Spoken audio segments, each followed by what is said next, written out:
যেই কাজ করলে পরকাল আমাদের জন্য ফায়দাজনক হয় ওই কাজ যেন আমরা করতে পারি, সবাই বলে আমিন। তাহলে খাঁটি মুমিনের জন্য একটা গুণ, সেটা হলো কি বলেন, আল্লাহ তাআলার রাস্তায় দান করা। আর এটা কি মাস?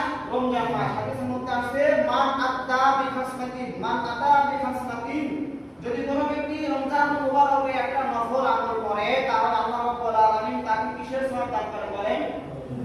ফরজে। ওমান আতা ফরিজাতান, কোন ব্যক্তি যদি রমজান মাসে একটা ফরজ আদায় করে তাহলে রমজানের বাইরে 70টা ফরজ আদায়ের সমান সওয়াব তার আমলনামায় দেওয়া হবে। এই হাদিসের সাথে আমরা যদি মিলাই, যেহেতু কোন একটা কাজ করলে 70 গুণ আল্লাহ তাআলা কি করে দেন বলেন? বৃদ্ধি করে দেন। তাহলে কোন ব্যক্তি যদি 1000 টাকা মসজিদে দান করে তাহলে তাকে কত সওয়াব দেওয়া হবে? 70,000। যদি 1 টাকা দান করে তাহলে কয় টাকা? 70 টাকা। এই যে অফার, এই যে একটা সুযোগ কতদিন পর্যন্ত চলবে?